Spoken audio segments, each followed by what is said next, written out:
What's up, y'all? It's Zach with Living Corporate. I'm really excited to talk to y'all about something really important today. We try to mix it up from time to time. We have our full episodes and we have B-sides. We'll have guest hosts. We do different things. We do listener letters. You know what I'm saying? We have something else special for y'all today. And what it's called is the See It to Be It series. Okay? This is an interview series highlighting professional role models in a variety of industries. The goal of this series is to draw attention to the vast array of possibilities available to emerging and aspiring professions, with a particular attention paid to support Black and brown professionals. Many of y'all should remember Amy C. Waninger. She is the author of Networking Beyond Bias, and she was a guest on the Living Corporate podcast in season 1 to talk about effective allyship. Well, Amy has continued on the Living Corporate as a writer, and she's also blessed us with a partnership and getting a special series out. So what you're going to hear is Amy talking to a variety of Black and brown professionals, as I said at the top, from a variety of industries. And it's going to be really cool because it's really going to zoom in from a technical perspective on what they do, while at the same time, hopefully inspiring folks who may not see themselves in that industry to actually see themselves. Hence the title, See It to Be It. You see what I'm saying? All right. So with that being said, I'm going to go ahead and dip. The next thing you're going to hear is an interview with Amy C. Waninger and an amazing minority professional. Catch y'all next time. Peace. Hi, Kristina. Thank you so much for joining me today. Thank you for having me, Amy. So it's always a pleasure to see you. And I know the last time you and I actually saw each other face-to-face was at the Diversity 4.0 conference. That's correct. In National Harbor, Maryland. And that was so much fun to see you there. And it was great because you and I had met before online, just kind of through a webinar, I believe. And then when we saw each other, we were both we were doing the hand, jazz hand, girl squeal, because we were so excited to meet each other in person. So that was a lot of fun. And I was really so excited and so thrilled that you were there. That was awesome. Likewise. So I'm glad to be with you again today. I wanted to talk to you a little bit about the work that you're doing and how you got involved in that work. Sure. Because I want to try to expose more young people to different industries and different roles and different just opportunities that are waiting for them in the world that maybe they're not aware of already. Absolutely. So the first thing I wanted to ask you, so you do diversity and inclusion consulting. That's correct. And I wanted to ask you, how did you get into that work and what appealed to you about the work that you do? First of all, I really love what I'm doing. And I feel like right now is the time to be in this arena. For many, many years, I started in the field of training and development and really enjoyed helping organizations move from one level to the next, whether it was working with a team of people or an individual through coaching, or team building or strategic planning. I just love that kind of work. And yet all of my life, being a woman of color, I was constantly aware of how people were impacted in school or in the workplace. So when I was growing up, I went from 1st through 8th grade, I went to it was an all-Black elementary school.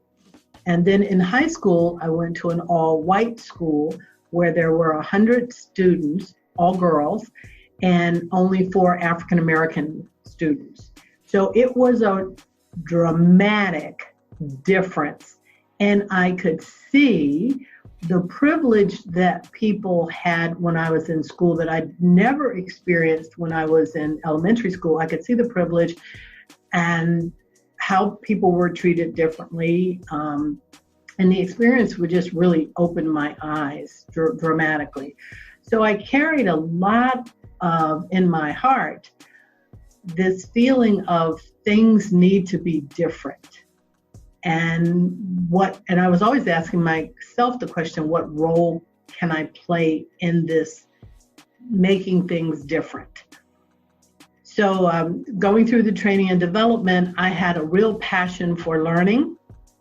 That's one of the things that just make me me. I'm a lifetime learner, and then sharing information that I've learned with other people. I just love sharing information with people. So as I began to see so many organizations starting to be impacted by their lack of information about people who are different than mainstream, and the impact it was having on their market share, or the people that were being impacted, my heart started racing. And I started thinking, this is the time to really start to do this work that I've been carrying in my heart since high school, really. But the forces were really coming together, and I just felt like, wow, this is it. So I'm so excited to have jumped into the pool and doing the work that I'm doing. I think that's fantastic. Now, what you described, I remember high school, going in that like 8th grade, 9th grade timeframe as just a teenager, as being traumatic. And what you're talking about is a whole different level of trauma. The culture shock of going from a place where you didn't have to think about race because you were, one of many, right? Right. And then going into a place where you were other for the first time. Yes. And not just all of the adolescent drama that comes with being that age, but then that extra layer at that time, to me, just sounds like an intensely painful experience. It was really intense, and it really let me know that I was very different. And what's very interesting is originally I was not accepted into the school. My grandmother was the director of guidance counselors for DC Public Schools, and she went up to the school and advocated on my behalf. Oh, wow. Once I got into the school, I was able to discern just from conversations what people's SAT scores were, what they had done in grade school, and so on and so forth. And in many cases, my SAT scores were much higher than other people who had gotten in. And so at first it made me feel less than when I was going to the school, because I thought I must not be as smart as these other people. And I just felt like, oh, wow, maybe I don't belong here. But as I started talking to people, I was like, oh my God, I'm smarter than they are. So it was interesting. But then it made me realize, another layer underneath that. No, this is not about achievement. This is something totally different. So. And I think that's interesting too, that you went from having sort of an imposter syndrome approach to it to realizing that you weren't falling short of a standard that existed. You were being held to a much higher standard than had existed previously. Exactly. That's exactly right. And I think that's the case for so many people who are onlys or one of a few, right? Who are integrating spaces for the first time, perhaps, or, even very slowly over time. So I think it's important for people to understand that if they're going through something like that, it may be the first time where they are, but it's not the first time. Absolutely. Shared experience. And it does feel like that when you are there seemingly alone. It feels very overwhelming. It can feel very overwhelming. But, I got through it, and I'm really glad I did. And I'm really glad that which I carried in my belly for so long, made me, secretly yearn to do something to make it better for other people. That's fantastic. Yeah. I think there are two kinds of people, right? There are people who let something like that fester and become a negative in their lives. Yes. And then there are people who almost encase it and make a pearl of it. Yes. And I'm so glad that there are people like you that make a pearl out of some irritant, some painful experience, because that makes it so much easier for the next generation, for the next person, for the next person that experiences what you've been through. Yeah, and it really does it helps to develop compassion, and an understanding. So I'm not bitter about any of those experiences. I am just on the lookout for who can I help? Who can I pat on the back, hold their hand, give a hug, whatever, because it's a unique experience. Mm-hmm. Absolutely. So getting back to the work that you do, what has surprised you the most, or what have you discovered about the work that you do that you didn't expect before you got into it? I just thought that with all of the companies that have experienced major faux pas, major mistakes that they've made through marketing or just some kind of advertising inappropriately their brand, that more companies would be actively saying, we need a more diverse leadership team. We need someone that will help us not fall down the rabbit hole. And so I'm really surprised that more companies are not actively reaching out. It's like companies one after another are taking the fall. And I have even posted in various social media platforms, when our company is going to really wake up to the fact that they have to be thoughtful. They need to reach out to people who are different to help them build a brand that is not going to be negatively impacted or cause them to lose market share because they make a mistake that they're not even conscious of, that it's, in many cases, that it's a mistake. Absolutely. And I'm going to jump on that a little bit because I see so many things in the news, right? I mean, the examples, and the examples are just so many, right? I know. We see it happen to Starbucks, Papa John's, what's the... Oh, the Dove commercial. The Dove commercial. Mm-hmm. We saw it with, there was the clothing brand, H&M. Yes. And was it Prada recently that had the sculptures in their store display windows? And you would think, just like companies manage risk in so many other ways. Right. They manage, they talk about things like cybersecurity risk because that could affect their bottom line. Exactly. They talk about, employee theft because that can affect their bottom line. They talk about succession planning and they talk about all of these things, right? But then they have this risk, this PR risk at a minimum, not to mention the lawsuits that come from, racial discrimination in the workplace.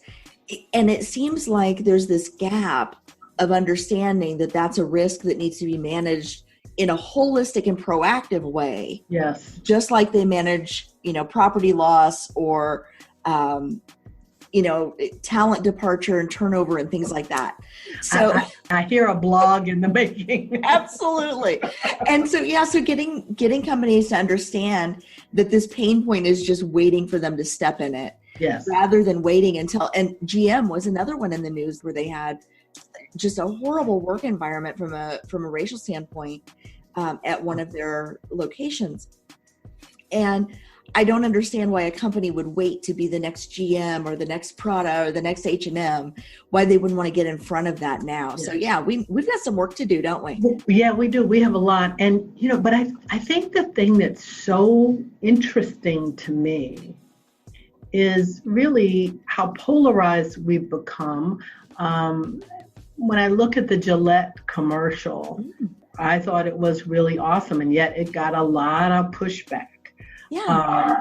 And so I thought, wow, we really need to have more and more conversations within our families, within our communities, within organizations, corporations, because somehow there's something that's really kind of broken in one sense, that people are not understanding, and regardless of what people think, our world is changing. Our world is changing. And people are going to be really impacted, and a lot of people are not prepared. It's like being on the beach and here comes the tsunami. And I'm not talking about people coming into the country. There are enough people in the country already who are diverse enough. The change is going to happen. Absolutely. Yeah, the population shift in and of itself within our borders, right, is enough to trigger, you would think, to trigger some change in attitudes and behaviors. Mm-hmm. And when you add to that the globalization of world markets, the globalization of most companies have in some way a global talent pool that they're working with. They're trying to appeal to markets that maybe they've never entered before. And that's hard to do if you don't change your internal perspective. Exactly. To know how to have those conversations. Exactly. And so that actually brings me to a question I wanted to ask you. So there are a lot of companies now that are doing more. You mentioned Gillette, but I'm talking about internally, not in their advertising or in their marketing, but internally. Companies seem to be doing more to prevent sexual assault, sexual harassment in the workplace. I think as a result of the Me Too and Time's Up movements, right. There seems to be a little bit more understanding, or at least solidarity among women now, that we're just not going to take it anymore, and we're not going to look the other way when there's bad behavior going on. Right. And so I'm wondering, are you seeing that in the work that you're doing, that companies are being a little bit more proactive about sexual harassment? Yes, absolutely. And I mean, most companies have had sexual harassment training, but now, and so every year, most organizations have to go through, their folks have to go through sexual harassment training. Now what I'm seeing is that people are really starting to step up and enforcing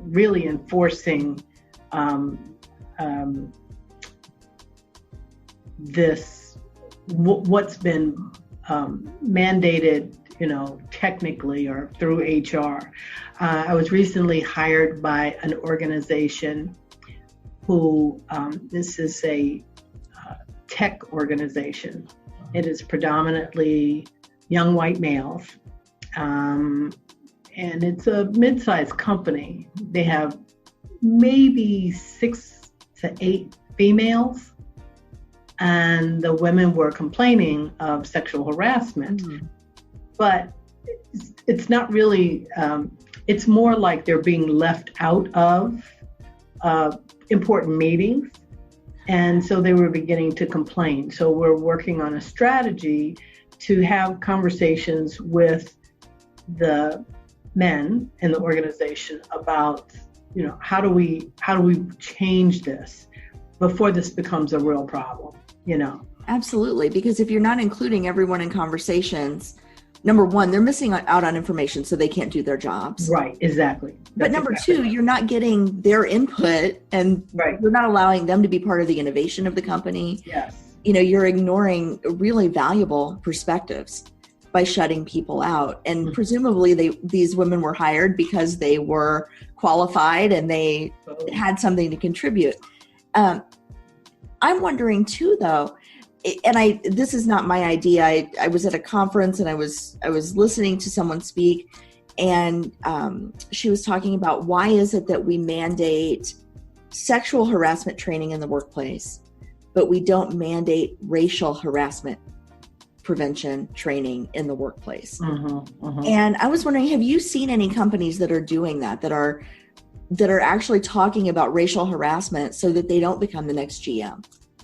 Well, I think some of the larger companies, absolutely. So the whole thing with Starbucks was centered around race, and I think some of that is going on, but not a lot. And I think primarily because for most African Americans, they have learned to really tolerate. They've learned that this is just the way it is, and you've got to learn to work with the system. However, and this is digressing a little bit, but I'm aware, sometimes I digress and I don't realize it, but I realize I'm digressing a little bit here. The National Women's March was in Washington. Well, it was all over, but there was a really big one in Washington, D.C. I had a work commitment, so I could not attend, but I did go to the very next day, a conference of women that was spearheaded by Fleshman, I adore her. I do too. And I got to meet her in person. Yeah. She was here from San Francisco. And so Fleshman is, she's an anti-racism activist. Yes. And her company, I believe, is called Racy Conversations. Yes, it is. She is a white woman who has made it her mission to lead the first anti-racist generation in the United States. That's correct. And she's phenomenal. Yeah. It was really exciting. When I tell you it was exciting, because first of all, I don't know, maybe there were 120, maybe more women who had most of them had been to the Women's March. Half the room was white females. The other half were African-American or women of color. Great conversations. Really, really, really great conversations. It was really thrilling. I was just so excited because these women were standing up saying, we have to take responsibility. We cannot hide behind our privilege any longer, number one. And there were just some amazing things that came out of this conference. And one of the things that came out of the conference was we made it a really safe place for people to say whatever they thought or felt without being judged or criticized. We knew we were all coming from a place of love and concern. But one white female stood up because one of the concepts that came out of the conference, and we talked about further, was a statement made that white women should evolve enough so that women of color can lead this revolution. And a white woman said, I'm not sure I understand why that should be the case. And you could tell she was really grappling with why. And there was a woman, and I am so sorry I don't have her name. I'm going to have to look her up. She was a professor, I think, from Stanford University, and she teaches African-American politics, history, and she was the moderator. She was the facilitator. And one of the things that she said, let me see if I can help you understand. And I'm sort of putting my own spin on it, but you'll get the concept. She said, what if you and 9 of your white female friends are walking through a mountain, and all of a sudden you fall into a deep abyss in the mountain, and you're lost and you're frightened. But then you come across a group of women of color who have been in this abyss for 300 years. But they have learned to navigate what's going on down here in the mountain. They've learned how to find food. They've learned how to fend off the animals. They've learned how to survive in this abyss. Who are you going to turn to for help? Are you going to turn to the woman who fell in with you just, 4 hours ago, or the people who've been there for 300 years? It was fantastic. It was just really fun. And the woman said, I get it. And everyone in that room did a collective sigh, like, we get it. Yeah. We get it. It was so powerful. It was so encouraging. And I think white women have, we're new to this party, right? Mm-hmm. The oppression that we felt has not been as severe. It has not been as acute and as sustained. Mm-hmm. Right? Just because something's chronic doesn't mean that it's not an acute pain. Right. And I think for a lot of white women, we're like, oh my gosh, we're so tired of these conversations. And, to your point, Black women have been tired of these conversations for 300 years. Right. And not only that, but I think to the credit of Black women, when Black women succeed, they bring everyone else along with them. Right. When white women succeed, we have a tendency to leave others behind. And I think that's unfortunate. And I certainly want to see a world where we're all succeeding together. Yes. And I applaud Karen and her work, and I'm so glad that you were able to see her in action and to be there and be a part of that, because to be in a room where women of color and white women can have those honest conversations, I think is so important, because I'm coming to realize for the first time that we grew up with two sets of rules. Mm-hmm. And we were both told that those sets of rules were what kept us safe. Right.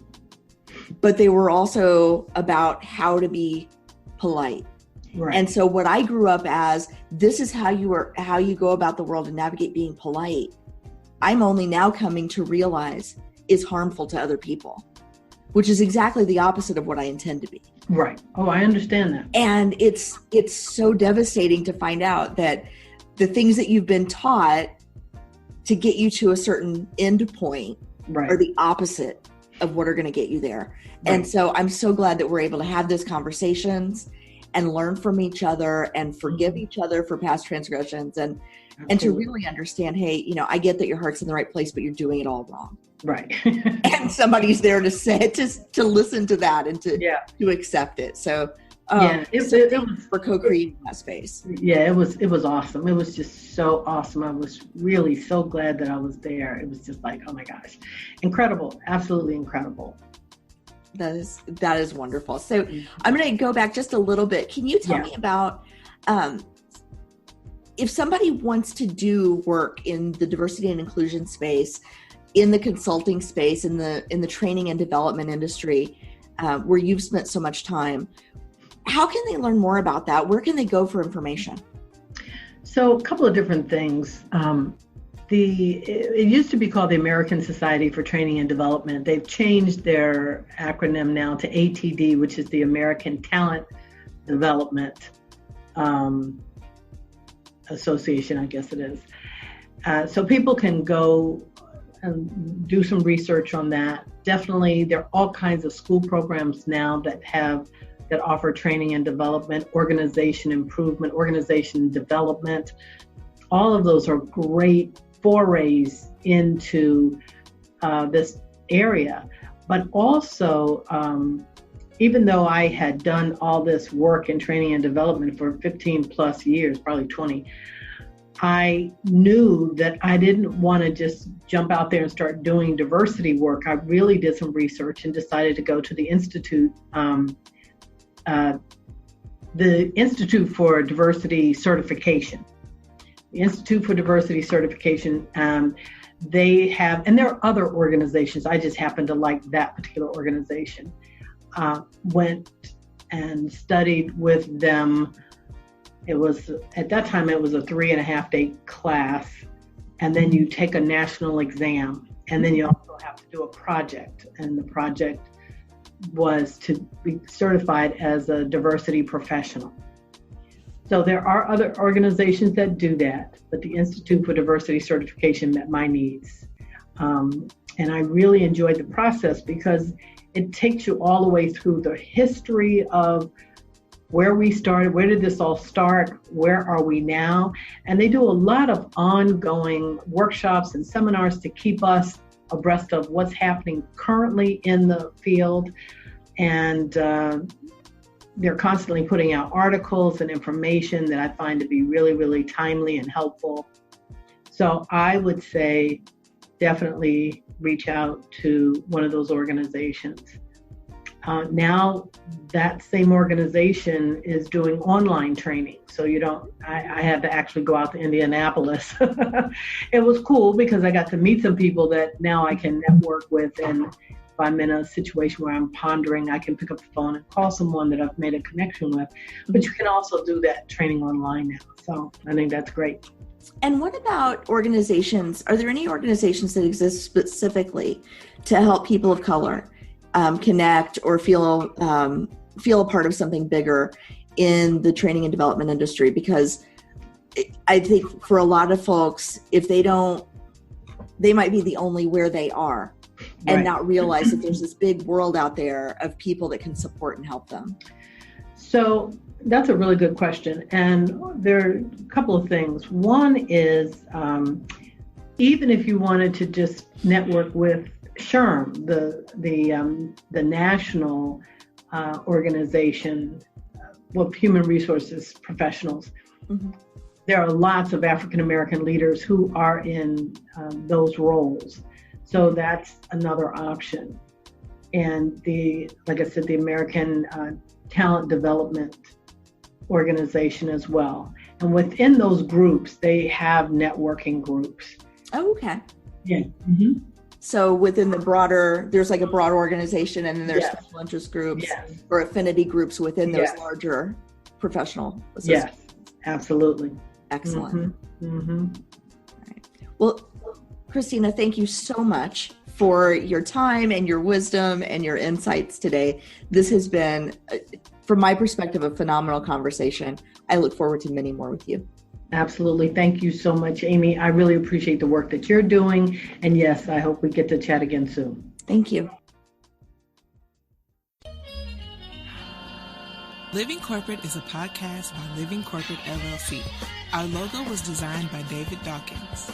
Our theme music was produced by Ken Brown. Additional music production by Antoine Franklin for Musical Elevation. Post-production is handled by Jeremy Jackson. Got a topic suggestion? Email us at livingcorporatepodcast@gmail.com. You can find us online on Twitter, Facebook, Instagram, and living-corporate.com. Thanks for listening. Stay tuned.